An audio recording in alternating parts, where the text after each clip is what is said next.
nin shaqaalaha ayaa waxa uu ka soo noqday safar loo diray. Marka uu guriga uu soo galay waxa uu arkay haweeneyda guriga oo meyd ah. ninkii shaqaalaha si degdeg ah booliiska ayuu soo wacay, waxa uuna u sheegay in qubeyska dhexdiisa qof meyd ah inuu ku dhex arkay. waxaaba durba guriga soo gaaray booliiskii. waa haweeney mar hore dhimatay oo jirkeedii xitaa isbeddel uu ka muuqdo, waxaana loo diray meydka haweeneyda shaybaanka dambi baarista. ninkii shaqaalaha ahaa ayaa booliisku waxay ku dhaheen waxaad inoo sharaxdaa wixii aad guriga ku aragtay. waxa uuna dhahay anigu waxaanahay caawiyaha ninka haweeneydani qabay, sannado badan ayaana gurigani ka shaqaynayay. ninka haweeneydani qabayna waxaa ku soo baxay arrin degdeg ah, kadibna gobol ayuu aaday, aniguna magaalo kale ayuu ii diray. marka aan soo laabtayna albaabka guriga waa la iga furi waayey. cabbaar saacado wax ku dhow marka albaabka aan ku daalay, boorsadeedii inta aan bannaanka ku kala furan ayaan furaha kala soo baxay. waaba gabadhii oo meyd ah. booliiskii waxay ku dhaheen ninka haweeneydani qabay teleefon nambarkiisa inoo sheeg. ninkii shaqaalaha ahaa nambarkii ayuu dembibaarayaasha siiyey, kadibna dembibaarayaasha ninkii ayay waceen. marka loo sheegay isaga oo gobol ku maqan in xaaskiisu ay dhimatay waa uu aamini waayey. naxdin darteeda si degdeg ah ayaan ku soo laabanaya ayuu dhahay, wuuna imaaday isla habeenkiiba. kadibna dembibaarayaasha ayaa wuxuu ka codsaday in si degdeg ah qofka sidani xaaskiisii ku sameey in cadaaladda la hor keeno. albaabka guriga iyo haweeneydani jirkeeda meel walba waa la fiiriyey. wax fara iyo raad ah oo aanan ka ahayn dadka guriga ku noolaa waa laga waayey. sidaasi darteeda in geerida haweeneydani ay ahayd mid dabiici ah oo qofka hal mar ku soo booday ayaa loo qaatay. dembibaarayaasha waxay ku fikireen in shaqaalaha dhacdadani uu ka dambeeyo, sidaasina booliisku ugu soo wacay. waayo tuugada ama dembiilayaasha qaarkood si aanan looga shakinin darteeda, booliiska ayaa inta ay ku hormaraan ayaa waxay iska dhigaan dad macsuumiin ah oo wax dembi ah aanan gelin. dembibaarayaashii waxa ay go'aan ku gaareen dadka xaafadda mid mid inay waraysi ula sameeyaan. waxa ayna weydiiyeen shaqaalaha dabeecaddiisu iyo waxa ay ka yaqaaneen. qof walba shaqaalaha qof xun oo ficilkaasi laga filan kara inuu yahay ayuu sheegay. inkastoo daliil rasmi ah aanan loo hayn, haddana dembibaarayaasha dhexdoodii waxay ku fikireen in dhacdada qaabkani u dhacday. ninka haweeneydani qabay marka uu baxay, shaqaalaha waxuu isku dayay inuu u dabamaro xaaskiisa, ama dhexdoodii shaqaalaha iyo gabadha ayaa waxaa suuragal ah in khilaaf weyn uu ka dhex dhashtay. sidaas ayaana macquul ah in shaqaalaha uu dilay. shaqaalihii ayay dembibaarayaasha oo dhan la xoog badnaatay in falkani dembiga inuu ka dambeeyo. kadibna shaqaalihii ayaa la soo qabtay, waxayna dembibaarayaasha ay ku dhaheen falkani dilka waxaan soo ogaanay in adiga aad ka dambeyso, ee sheeg sababta aad ku dishay. shaqaalihii naxdin waxa uu bilaabay in indhaha uu taagtaago. tekniiga ay isticmaalaan dembibaarayaasha qofka inta ay shaki ku abuuraan ayaa waxay ku dhahaan wax badan ayaa inoogu kaa dhiman, sidanina laguguma cafin doono. dembiga adiga ayaa geystay ee xaqiiqada sheeg. intaa kadib qofka keligiisii waxa uu bilaabaya in su'aalo uu isweydiiyo. dembibaarayaasha iyaga oo waxba aanan ka ogeyn oo qiyaas uun ku socda marka ay shaqaalaha sida ay kaga ganacsadeen way ka tageen. ninkii haweeneydani qabay ayay bilaabeen in su'aalo ay weydiiyaan, sida haddii shaqaalaha xaaskiisii u dabamaran karo ama uu dili karo. ninkii haweeneydani qabay waxa uu dhahay waa mid macquul ah, laakiin shaqaalaha uma malaynayo ilaa heerkaas inuu gaarsiisan yahay. waayo sannado badan ayuu gurigeenii ka shaqaynayay, hal marna ma aanan arkin xaaskaygii oo ka soo dacwootay. waxaa la weydiiyey markii kuugu wardambeysay xaaskaadii maxaad isdhahdeen. waxa uuna dhahay wax khilaaf ama dagaal xitaa isfaham waayar aniga iyo xaaskaygii nama dhex yaalin. marka aan gobolka aaday fiidkii ayaan soo wacay, waxay igu dhahday xoogaha waxaa liiga hayaa boga, waan seexanayaa. intaa kadib teleefonkiinii geerida oo keliya ayaan maqlay. dembibaarayaashii ninkani markay dhegaysteen way ka tageen, kadibna waxay u tageen gabadhaa dhimatay saaxiibadii ka agdhowaa. waxa ayna ka codsadeen dhacdooyinka ay ka shakisan yihiin ama waxyaabo aanan caadi ahayn haddii ay arkeen, ama qiyaastooda qofka keliya ee gabadhaasi dili kara. dadka qaarkood waxa ay dhaheen qofka keliya ee aan u malaynayn in haweeneyda uu dilay waa ninka qaba. laakiin ninka qaba xitaa haddii uu dilay isaga oo goob kale ku maqan, sidee ayuu xaaskiisii ku dili karaa? waxay ahayd su'aal aad u adag oo jawaab u baahan. markaas ayaa dembibaarayaasha waxay u imaadeen ninkii gabadha qabay, kadibna waxay ku dhaheen waxaan soo ogaanay adiga in aad gabadha dishay. ninkani waxa uu bilaabay inuu dhaho aniga ma dilin xaaskaygii, wax khilaaf ama dagaal waxayna dhexmar xitaa haba yaraatee ma aysan jirin. sidee ayuu nin xaaskiisii uu ku dili karaa maadaama daliil toos ah aanan loo hayn? ninkani lama qaban. 2 maalin kadib ninkii ayaa isaga oo orday ayaa waxa uu imaaday xaruntii dambi baarista isaga oo gacanta ku wada waraaqad ay ku qoran tahay fariin cajiiba. waxa uuna dhahay waraaqadani waxaan ka soo helay guriga dhexdiisa, waxaana qortay xaaskayga. waraaqaduna sidani ayaa ku qornayd: ninka magaciisa adiga iyo noloshani iyo gurigani oo dhan waa nacay. waxaa lagu fakeray in haweeneedani qof uusan diline bedelkeed in iyadu ay isdishay. ninkii waxaa la weydiiyey sababta ku kalifi karta in message noocani oo kale ah in xaaskiisii ay qorto. si kastuu u dhaho ma garan karo. ugu dambeyn waxa uu dhahay waxaa laga yaabaa xaaskaygu waxay ahayd qof aad u dhibsan jiray in wax uur ah aysan qaadin.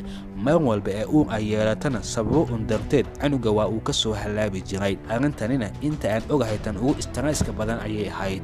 haddii ay sabab jirto aniga sidan inay isku dishay ayaan ku fakerayaa.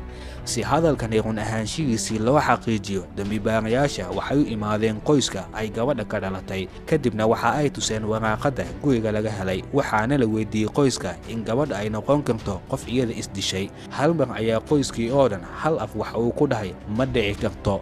gabadheenu qof positive ayay ahayd, qof lagu fakeri karo in nafteedii ay dishana ma aysan ahayn. haddaba ma laga yaabaa ayuu booliisku weydiiyey ilmaha ka soo dhacaya darteeda stresska inuu ugu wacan yahay. qoyskii waa ay inkireen arrin dhici karta ma aha ayay dhaheen. gabadheenu qof positive ah oo waxyaabahaasi oo dhan ku qanacsan ayay ahayd.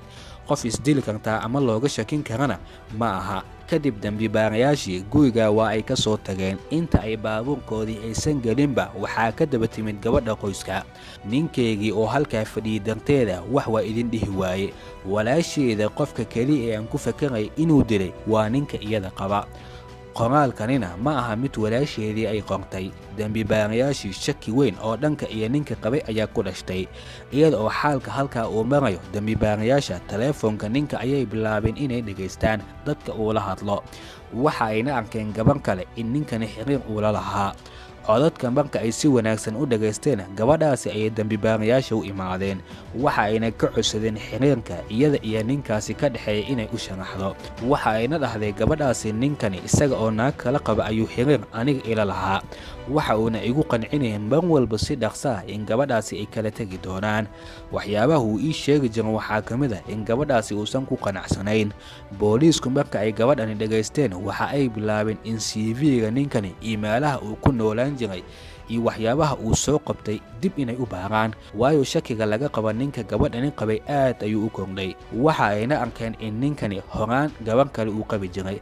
gabadhaasina xanuun dhanka iyo sanbabada ayay u dhimatay sida diiwaan gashan. booliiskii dacwada gabadhaasi ayay bilaabeen sababaha ka dambeey in ay dib u fiiriyaan iyada oo kiis cusub uu furan yahay. waxa ayna bilaabeen gabadhaasi hore ee dhimatay in ay dib u fiiriyaan reerkeedii inay soo booqdaan. gabadha ninka horey uu qabi jira ee dhimatay walaalkeedii ka weynaa ayay dambibaarayaasha adreyskiisu ay heleen. isaga ayayna u imaadeen. waxa ayna weydiiyeen sababaha walaashiisi ay u dhimatay. waxa uu u sheegay in sanbabada ay soo barareen, sidaasina naqasku ugu xirmi jiray. hosbitaal ayaa loo qaaday. dhakhaatiirtuse waa ay isfahmi waayeen brobleemka walaasheeda. kadibna sidaasi ayay ku dhimatay ayuu dhahay. marka ay dhimatayna dhakhaatiirtu waxa ay dhaheen sababaha geerideedii waan baaraynaa. hase yeeshee ninkeedii ayaa diiday, waayo in qofka sababaha uu dhintay in la baaro waxaa loo baahan yahay in fasax ehelada ama qofka dadka mas-uulka ka sida ninkeedii in laga helo. dambibaarayaasha dilka gabadhan iyo midda hadda uu qabay ee dhimatay waxay u fahmeen in isku qaab uu ninkani u dilay. gabadhan cusub ee hadda dhimatayna meedkeedii marka shaybaanka loo qaaday waxaa lagu soo sheegay in sun beerkeedii laga helay. sidoo kale in horaan gabdho kale sidani uu u dilay marka la arkay si degdeg ah ayaa loo soo qabtay. kadibna waxaa lagu dhahay dilaaga gabadhani waa adiga. wuu inkaray ninkii, sidee ayaan xaaskaygii ku dili karaa ayuu dhahay. waxaa lagu dhahay si laguu rumaysta ma ogoshahay makiinada beenta in lagugu xiro. kadibna gabar dambibaara ah ayaa waraysi ka qaaday. dhammaan su'aalihii la weydiiyey oo dhan waa uu ku dhacay. kombiyuutarka in ninkani been uu sheegay ayaa ka soo baxday, si kastoo isaga wuu inkirayay. sheekadu marka ay halkaa maraysay, sunta gabadha lagu dilay ee shaybaanka laga helay marka joornaalada lagu daawacay waxaa si lama filaan ah joornaalkani gacanteedii uu ku soo galay gabar shaybaan ka shaqaysa. qisada ninkani iyo sida naxariis darrada ee xaaskiisu u dilay marka ay gabadhan shaybaanka ka shaqaysa ay la yaabtay saaxiibteedii shaybaanka ayay qisadani joornaalka tusisay. gabadhii aad ayay u naxday marka ay ninkani aragtay, waxa uuna ahaa qof ay taqaanay oo cilaaqaad uu kala dhexeeyey. sunta joornaalka ku qoran ee xaaskiisa uu ku dilayna gabadhan shaybaanka ka shaqaysa ayaa siisay. gabadhii iyada oo naxsan oo waxay samaysay kala garan la ayaa si ay isku baryeeshay waxay imaaday xarunta dembi baarista. kadibna waxay ku dhahday, aniga oo goobteedii shaqada jooga ayaa joornaalka gabar saaxiibadeedii ahayd ay ii keentay. ninka halkani ku qoran ee xaaskiisii suntani ku dilayna 6 bilood ka hor daawadani aniga ayuu iga qaatay. iima uusan sheegin waxa uu ku samayn doono, laakiin lacag beddelkeed ayaan ku siiyey. waxaana idinku imaaday inaan idin caddeey inaanan anigu wax dembi aanan ku lahayn, iyo inaan idinku caawiy in dembiilaha ninkani uu yahay suntanina qofka soo siiyey inaan anigu ahay. gabadhani shaybaarista sida muuqata wax dembi ah ma aysan lahayn, laakiin waxaa cajiib ah 6 bilood ka hor marka uu soo qaatay sunta isla markiiba xaaskiisii kuma uusan dilin. waxa uu la sugay ilaa muddo si loo iloobo, weliba xilli isaga uu guriga uu ka maqan yahay gobol been ah ayuu iska dhigay inuu aaday. ninkii waxyaabahani oo dhan marka ay ku caddaadeen isaga oo hadal dambe aanan la weydiin waa la xiray. maxkamadda ayaana la soo hor istaajiyey. maxkamadda xitaa waxa uu bilaabay inuusan wax dembi ah uusan ka qiran. marka uu arkay daliil walba in dhinac kasta looga keenayo, haddii sidani uu ku adkaystana ciqaabta uu la kulmay inay laba jibaarmi karto, maxkamadda waxa uu ka codsaday in ciqaabta loo fududeeyo haddii runta uu sheego. codsiganina qaaliga maxkamadda ugu dambeyn waa uu ka aqbalay. waxa uuna dhahay, xaaskaygii aniga ayaan dilay, waxaan doonayay in gabar kale aan guursado. sideed u dishay marka la dhahayna waxa uu dhahay, sunta aan shaybaanka ka soo qaatay ayaan cusbada ugu daray. waxaan ogaa in cusbada aadkay u jeceshahay. xaaskaygu waxay ahayd dadka markay cuntada cunayaan cusbada aanan iska dheerayn, sidaasi darteeda suntii ayaan cusbada ka buuxiyey. kadibna aniga guriga waan isaga tagay si aanan la ii fahmin. waxaan sugaya inta aan bannaanka ku maqnaa xilliga aan maqli doono geerida xaaskayga. marka ay dembibaarayaasha taleefonka iga soo waceen waxaan xaqiiqsaday in sunta ay ku dhimatay. keliya waxaan u dilay xaaskayga in gabar kale xiriir aan la leeyahay inaysan ogaan, iyo inaysan ogaan in nolol kale gabar kale aan la samayn doono. aad ayaana uga shallaynayaa in xaaskaygii sidaa foolxun aan ku sameeyo. sida ballantu ahayd dembigii waa loo qafiifiyey maadaama uu qirtay. sida ay wax u dhaceenna waa uu sharxay. maanta muddada xabsigiisu waa ay dhammaatay. dalka Maraykanka ayuu isaga oo waayeelah uu ku nool yahay. muuqaalka qiraalka maxkamadiisuna si live ah barta YouTube-ka ayuu ku jiraa. nolosha waxaa aad u adag in qofka uu helo qof uu aamino. xitaa casrigani is-aaminaadu waa wax aad u soo yaraaday. qofka qof uu aaminay ama marnaba uusan ka filanayn in wax dhib ah ay uga imaan doonaan. sidani oo kale nin ayaa xaaskiisii dilay, ama qisada ka horaysa oo kale haweeney ayaa ninkeedii si ay lacagtiisii ula wanaagtay darteed ay u dishay. nolosha oo dhan waa mid sir iyo casharo badan ay ku qarsan yihiin. waddo looga badbaadi karo dhagarta dadkuna ma ay jirto ilaa in qofka ilaahay inuu ka magangala inuu ka ilaaliyo sharta insiga iyo jinniga un mooye. waddo kale oo qofka uu dadka isaga ilaalin kara ma ay jirto, sababtoo ah qofka qof uusan ka filanayn ama qof uu aaminay oo marnaba in waxay uga imaan doonaan uusan ku fakarayn ayaa suurtagal ah in qofka sidani oo kale inuu ku noqdo.